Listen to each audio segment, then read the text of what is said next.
think we're here. Yeah, we are here. Welcome. We are here. New season. A lot of new.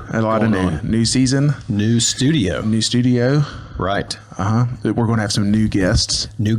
Yes. But most importantly, a new attitude. About who we are. I like it. A new year. That's right. New administration. New president. That's right. The question that's been burning on people's minds is, are we going to have a new intro song for season 2? Or are we sticking with it? Oh, that's a good question. I kind of like our the one we've had. I feel like it sets a good energy, good tempo. Yeah, but we can review. We can mix things up. I like it. Yeah, me too. Either way. Let's see, what else is new? I got to tell you, there's something that I am completely devastated about. The Luka Doncic trade. Oh. Have you heard? I mean, sorry, I just sipped that right to the microphone. You've heard about this. Sensitive mics and have ice. Sorry, guys. Yes, the tweets have been nothing but amazing. Okay. One of the first very tweets I saw, it said, "My dad hasn't talked to me in 8 years." And he's finally texting me about this trade. Oh, so you know what? Hey, big gaming, bringing family together. Yeah. You see what I'm saying? Yeah. Well, listen, that's what we're doing. It's funny that you say that. This Sunday we had family dinner, and all the kids, like, my daughter and the cousins, they're devastated. Yeah. All of them. Yeah. And they can't believe it. They can't believe that Dallas would trade Luka away. I'm like those kids. Yeah. I can't believe it. Well, it goes into the GM's role is to win a championship. Okay. I would imagine the owner's goal is to drive revenue. Make some money. My question, because if we want to go with the Dallas Cowboys model, championships doesn't matter to become they are literally the most valued sports team in the world. They haven't won a championship in 30 years, right? So they just get star players and ride that, average year, superstar players, money. Well, I don't think the Mavericks are seeing it that way. I think maybe the Lakers see it that way. Yeah. I guess my question is, how much did Mark Cuban really play in to this decision? Or was it just the GM? I don't know. But all I can say is I'm just baffled on so many levels. Yeah. Number one, if you're going to trade a player like that, you want the Godfather Hall to come back. Well, and look, our listeners may not be huge sports fans. And that's okay. But just in context, Luka is a generational player. Yes. 25 years old, which means he has 7 to 10 years, Right. Sure. But probably another at least 5 years in his prime. Oh, yeah. All NBA. I mean, he's been all NBA for years. Sure. Now, I will say, as a Mavs fan, going to some games, watching some games, as exciting as he is on offense, it is very frustrating that he doesn't do anything else. Sure, I get it. So he's not perfect. And, look, we both played at elite high school basketball teams. Well, at least one of us. At least one of us played in elite. We all know the phrase: defense wins championships. Yes, that's right. Where would you rank Luka if you were like doing the 1 through 100 on the NBA basketball game? What was his rating on defense be? Overall, 99. I get it. Yeah. Or sometimes slogans like that miss context, and the context. You're not answering the question. The context being that you still have to have elite offense to win championships too, right? You can't just be a defensive team. Now, can you put the guys around him to make them an elite defense? Maybe. Well, let's turn this into business, right? It's because negotiation. Well, I think that. If I'm taking a principle, you have to be playing offense and defense at the same time. 100%. And so as an owner, I'm always offensive mindset. And so I'm always telling my guys, or I have somebody on the team, hey, you got to be playing defense for us. Where are we not spending the money right? Where are we not worried about the public perception? Like, we got to be playing offense and defense at the same time. And then there are some only want to play defense and they never grow their company because they're not on the offense taking risks. Correct. Right? So that's an analogy we could use. No, you're exactly right. And there's multiple here that come from this trade. But what you're saying is, I actually had this exact conversation with a manager this week where I said, listen, because of the economy and the new administration, we think things will change. We will see things change. I believe that. But ultimately, the fundamentals are the same, right? Inflation is still really high. Interest rate is still high relative to the costs. And so that hasn't changed. No. And so in our business, in your business, I'm sure you're in the same boat, which is like, okay, we have to, on a defensive side, we have to restrict a little bit, right? We have to look for those costs. We have to be as lean as we can be. We have to make sure that there's no excess in the business. But we can't just leave it at the altar of defense, because there has to be an offensive approach, meaning what are we doing on the sales side so that it's not just restriction, there's offense and defense going on at the same time. Is that what you're saying? Yeah, and so when I look at the businesses that I've seen grow rapidly, they tend to double down on offense during hard times. When our reaction is, holy crap, I got to cut cost. Right? Revenue's down. I got to do this. And what I've seen is the companies take market share by doubling down in those times when all the competitors are pulling back. And so that's kind of always been my philosophy, that, that's what we need to do. I think that the hardest part that's happened for me in my businesses over the past 18, 24 months is we were still structured and spending our budgets that we had during the pandemic. We're all fat and happy, right? That's right. Money was being printed every day. That's right. And freely given to the economy. And then it halted quickly. Yeah. Like October 2023, when those interest rates jumped, it literally changed the whole economy in every industry. And so it took us, when you're a big organization, we had to create our own Doge, if you will. Yes. And it's like, all right, let's look at every penny and where it's going, where you're spending your money. What are you doing with your budget? Is this tying back into our mission? If not, we're cutting it. Yeah. And this is a thread I want to pull at with you, because it's not just about the top level looking down and saying, okay, we're going to Doge everything. And then we're going to, blah, blah, blah. Sure. There's a team involved. Sure. And there's people all the way from the top to the bottom. Sure. And so how do you approach the mindset shift of, hey, we were in this era where we're printing money, things have changed, and we have to change. Yep. So how do you approach that? Yeah, so for us, what we did is we got our team together every Monday, and we said, all right, next week you're coming to the table with 3 ways your department can cut cost and 3 ways your department can help drive revenue. And I say drive revenue, part of it is retention, right? You don't want to lose an account or lose a customer or a team member. And so it's not only just bringing in top end revenue, but it's also, keeping what you have.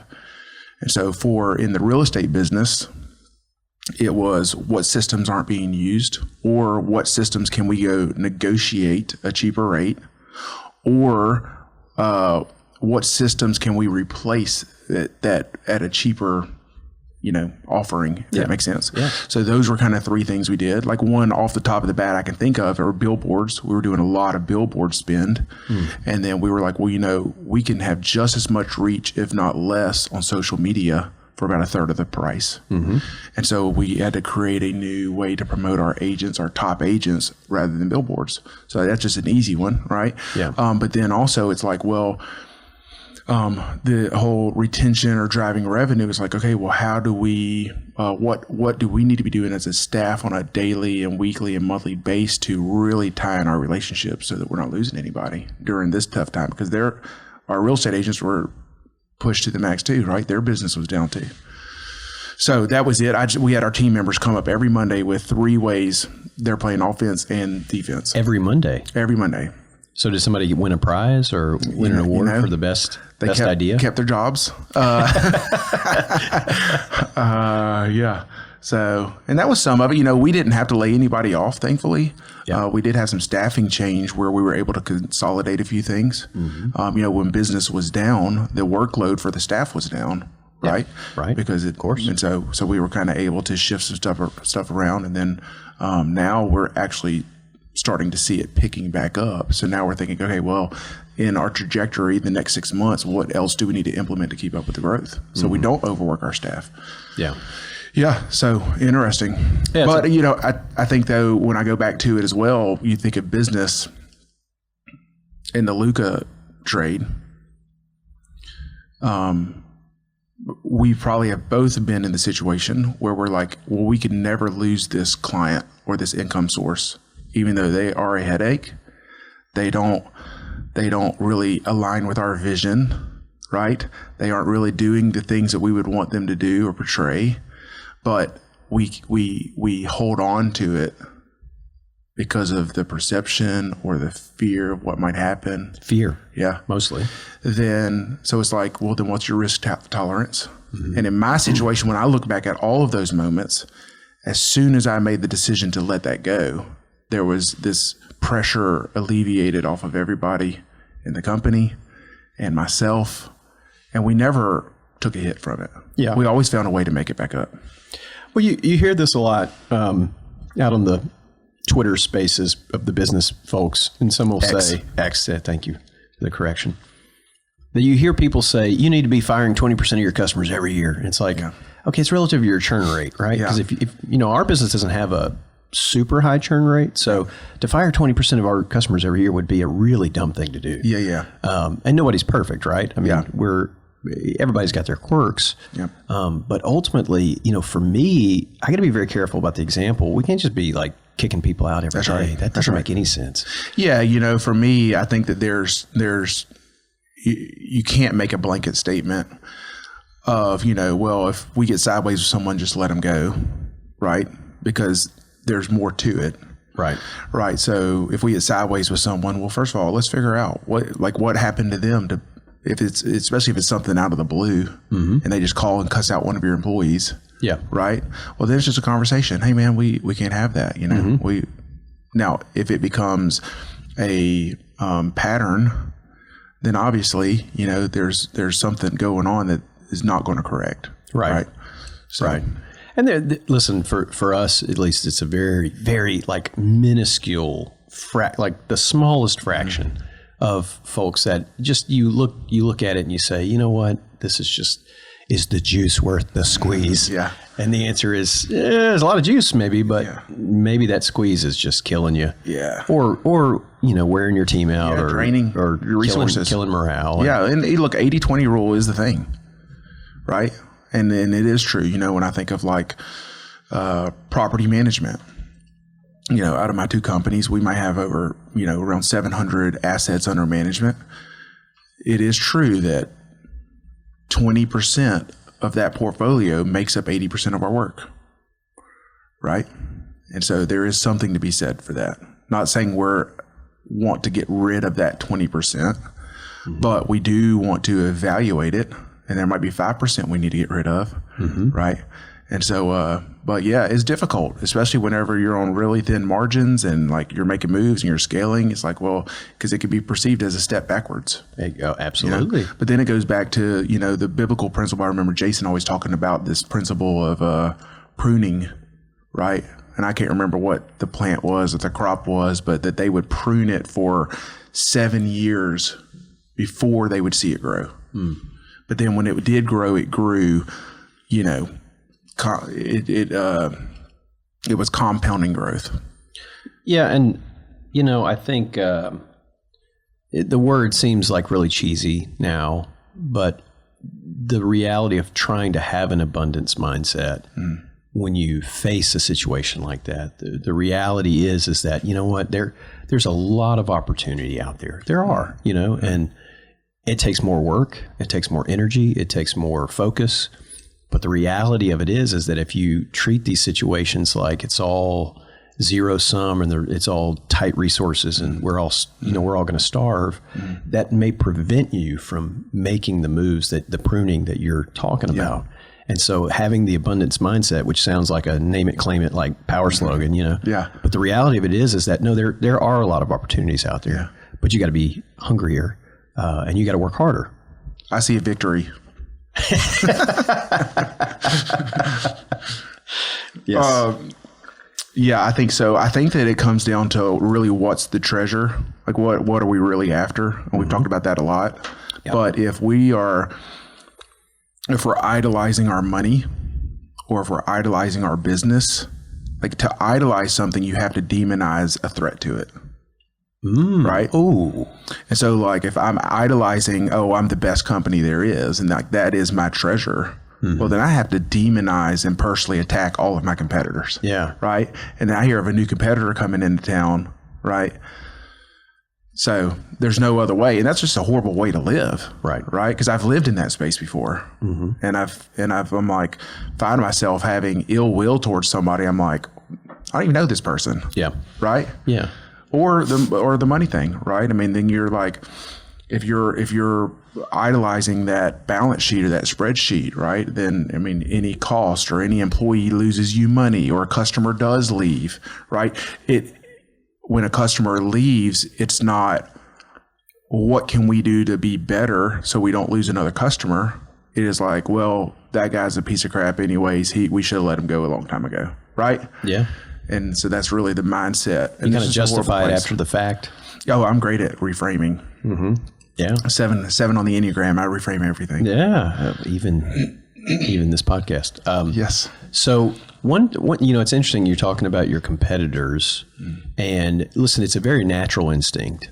I feel that if somebody is literally coming for the food on your plate or your teammate's plate, it's very natural to obviously harbor really strong feelings. I mean, that is somebody literally coming for your sustenance. Yep. And what you're suggesting is that, if your treasure is on that plate, then that is going to be your natural reaction. You are going to feel umbrage. You are going to feel, like I want to kill this person or whatever.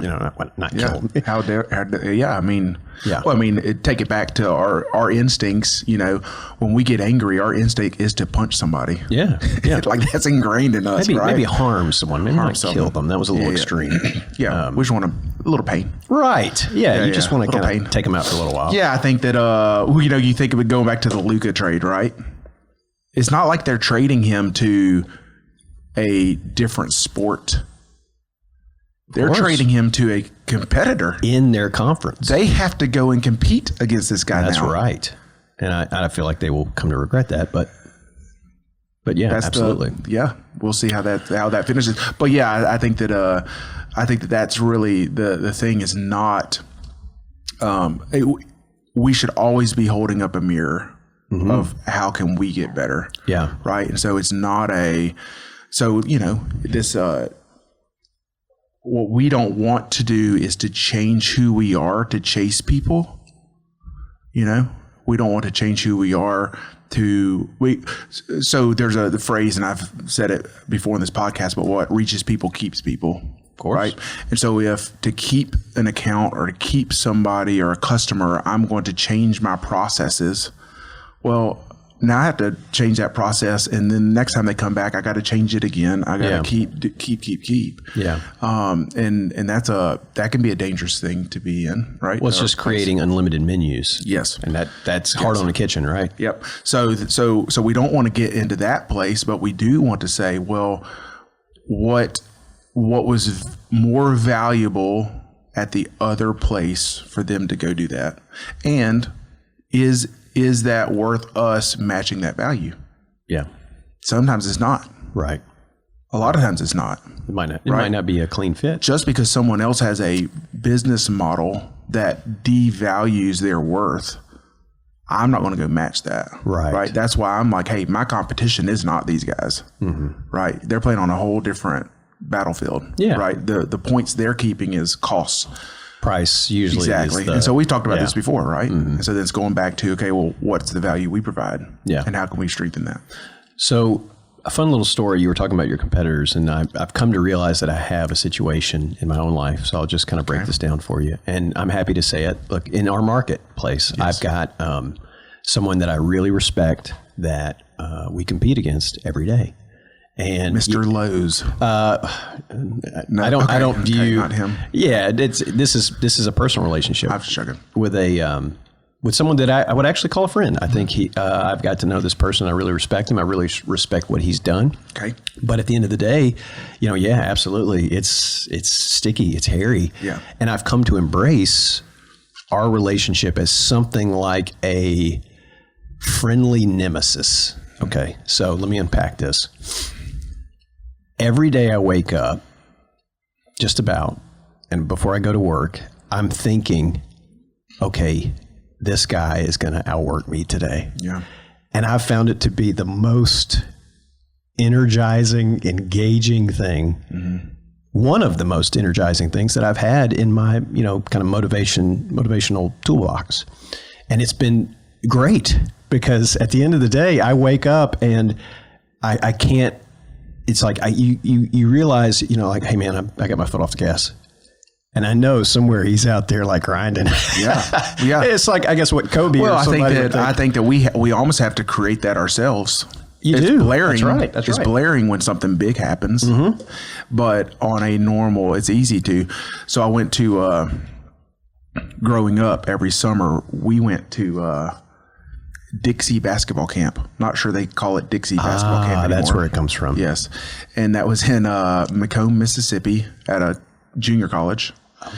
And it was ran by Joe Dean Sr., who was the sports guy at LSU for a long time, mm-hmm. and his son, Joe Dean Jr., and they would come there. When Joe Dean Sr. would come to the camp, his son really ran it, who was probably in his mid-40s at the time, and Joe Dean was, in the 70s.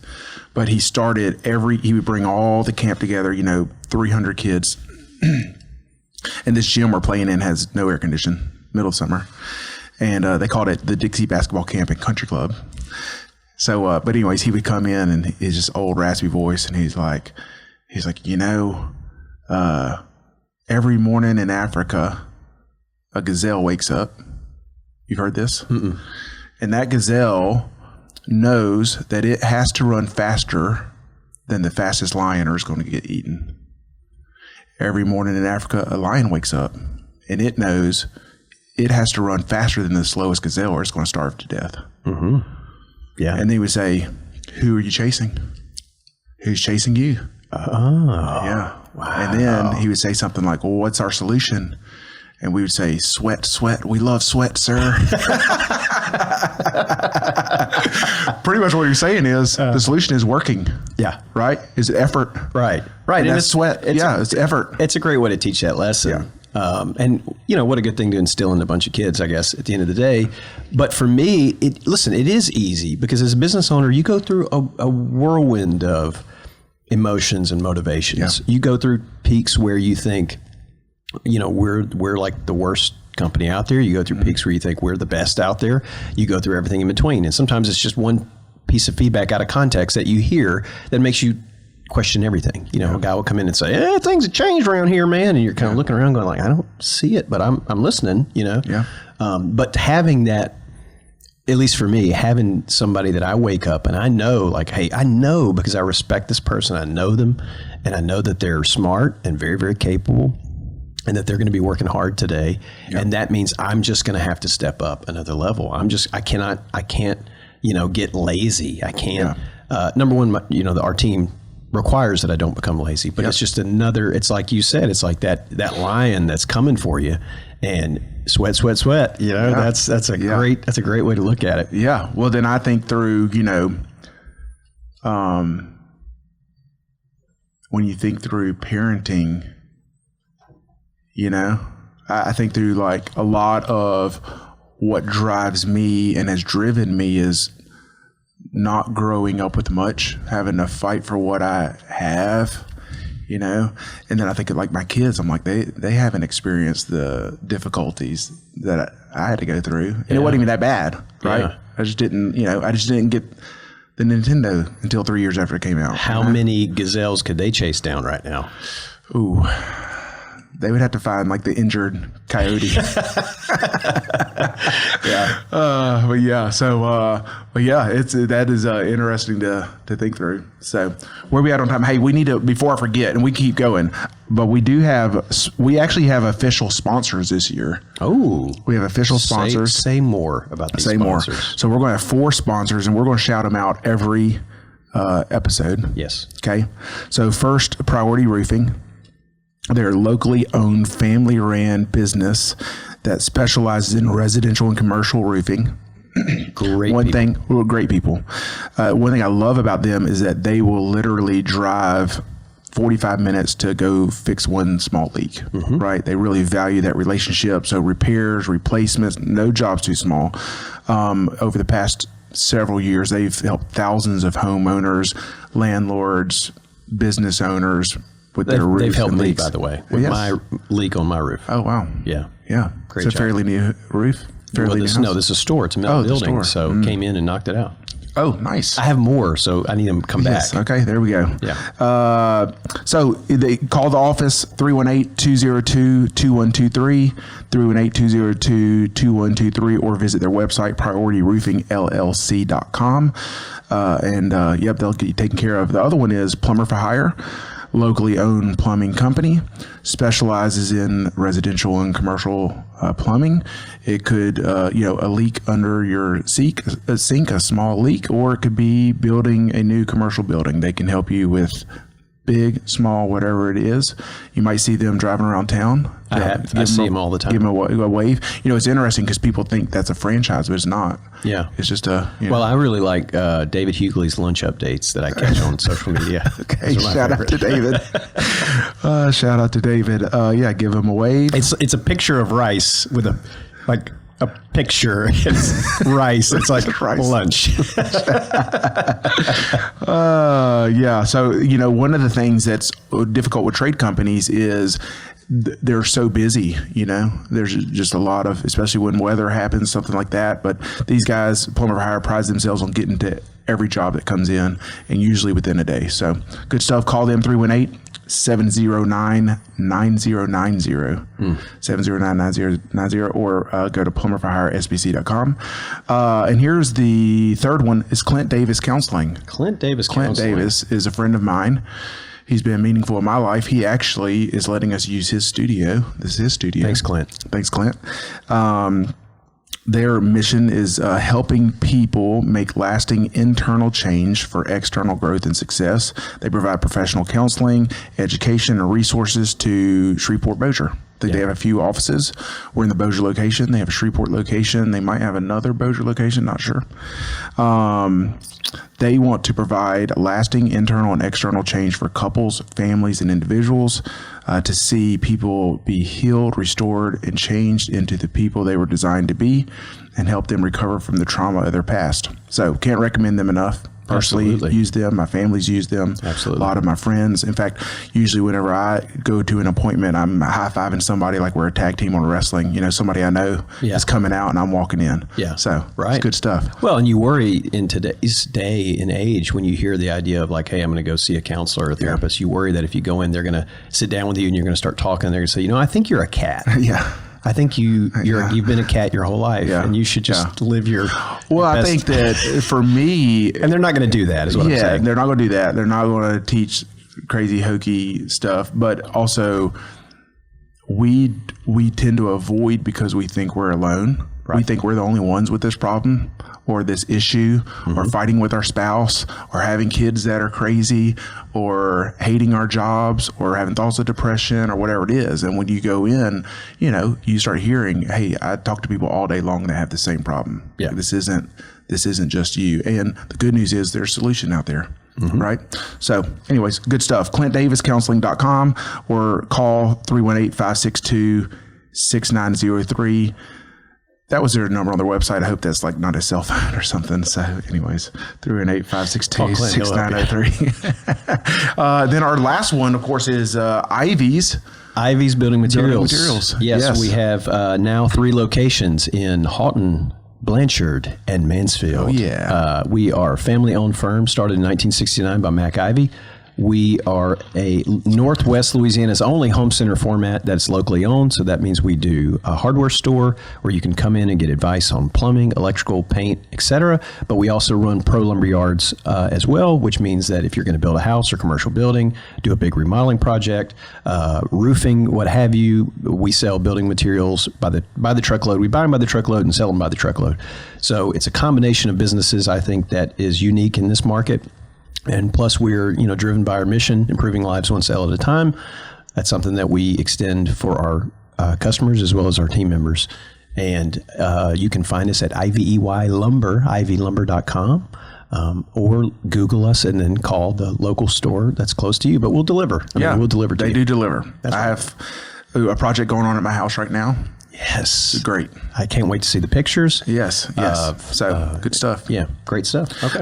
So then what I like about your locations is that a lot of our work is done outside of the city limits, right? So we are in Blanchard, Orangeburg with my plumbing and roofing, the plumbing and roofing company, Halton, Minden,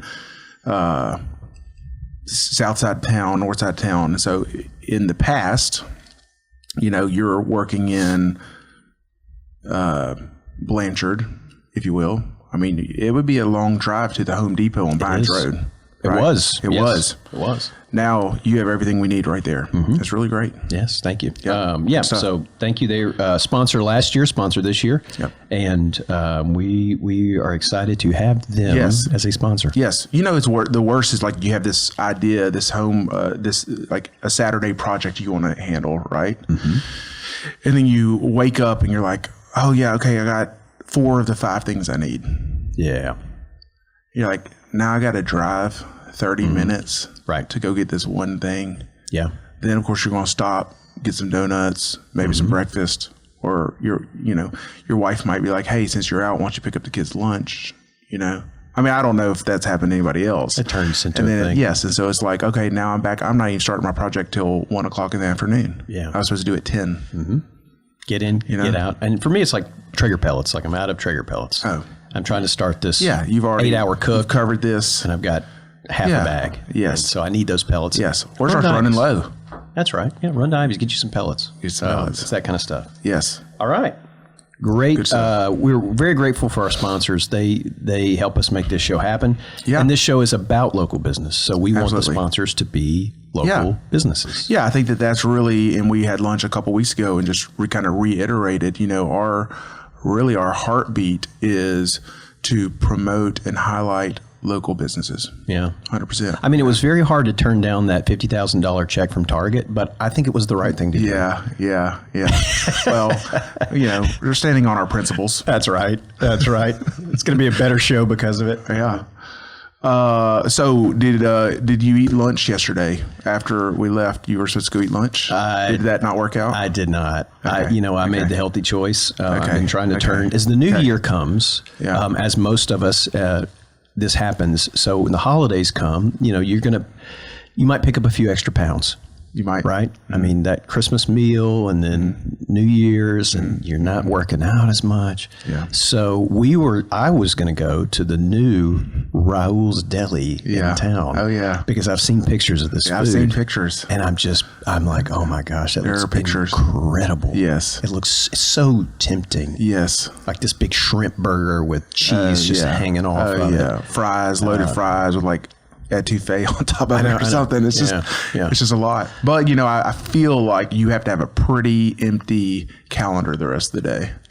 That's well said. This is definitely comfort food. Well said. Back in the day, we played a lot of music around. We played in Baton Rouge. We played at the Varsity Theater, which is right up next to LSU. Yep. And this is, I'm telling you, 2007, 2008. Right next to the Varsity Theater, if you walk down a little ways, there was this place called Raoul's. Yes.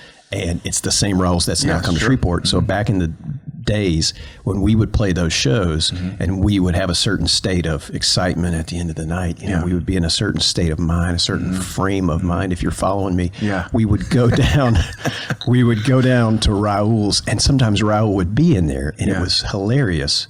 Because he would say, juicy, juicy. Like every time you'd walk in and you'd order that big hamburger, you'd be like, juicy, juicy. And that was his thing. And I think they painted on the outside of the building, juicy, juicy, in honor of Raoul.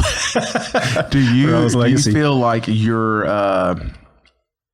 expectation might be a little too high? I don't want to be disappointed. It's going to be very high. It is going to be very high. So do you think that you can go within the next few weeks and give us a review? Yes. Yeah. Yes. And I maybe, will. Maybe we can even post a picture. I think we on our Facebook page. should, because listen, anytime Shreveport Bossier gets new food, number one, we're going to be all over it. We have several new places. We need to just take our time shouting them out. I've tried one. I might mention it next episode. Me and my wife are going Friday to one. Oh, I can't wait. A new one. I can't wait. We're going to keep this under wraps, though. Yes, we're going to keep it under wraps. But I mean, I think that talking about food is a given. Yeah, that's just part of our. It's part of our thing. That's part of our thing. It's part of our secret sauce here at the Business Balls podcast. Yeah. So another thing that I envision this year is what I think that we missed out on last season is really engaging with our audience, right? So, so we're going to have a little bit more activity on social media. Give us a like, comment, give a suggestion, give us some questions. That helps. Yeah. Feedback. What you want to hear. Yes. It's been so cool because people, even after the season was said and done, I had somebody reach out to me and say, "Hey man, I found the podcast. I've been listening to the episodes." And it just, that kind of thing is really encouraging because it takes us time and energy to do this. Yes. And we want to connect with people. Sure. And so please like, comment, subscribe. Go ahead. Well, this year, we're going to be on X. So we've added, let's talk about the platforms. So we're on Facebook, Instagram, Apple Podcasts, Spotify, YouTube, and now we're adding X to the mix. Cool. So we're going to be in a lot of different places for people to find us. I like it. Yeah, the majority of my feedback has come from my wife. And so I would like some positive feedback. I mean, when it's all negative, it's just kind of difficult. So, well, at least, okay. So last night I told my wife, I said, listen, tomorrow we're gearing up to start season 2. And remember, she hasn't listened to literally 1 second of our 40 episodes. Okay. And so she said, is there a murder mystery coming on? And I said, you know what we're going to do this year? We're going to have a murder mystery episode. Okay. Just so you'll listen. She's like, you could bring on like a private detective or maybe a Bossier sheriff or somebody. Coroner. Yeah. And so that's one of our goals. Yes. It's to have a murder mystery episode locally done. Okay. And so in hopes that she will listen. So just kind of flag that. Okay. I like it. Yeah. Hopefully we can bring her in. Maybe the platforms, maybe we weren't on the right platform for her. I think we were. I don't think it was that. But it's crazy because we recorded our last episode, mid-November, beginning of November, 2024. Now we are beginning of February, 2025. So is that 2 months, 3 months? Yeah. 1, 2, 3 months. A lot. I feel like it's been a long time and a lot changes, right? I mean, we've had so many things open up, business stuff, buildings going up. Yeah. So a lot of stuff happening. So we're back now. Stuff. We're back to keep our finger on the pulse. Yes. But also to invite lots of great local business owners. Absolutely. Movers and shakers in this market. And so if you know of somebody that you think should be on this show, please suggest them to us. Love it. Yeah. Okay. I think, man, that's a good place to wrap. We're good. And we don't know if anybody's ever going to hear this episode, honestly, because we pushed record. And we hope it worked. We hope it works. So thank you for coming. Good to see you. And all right. Bye.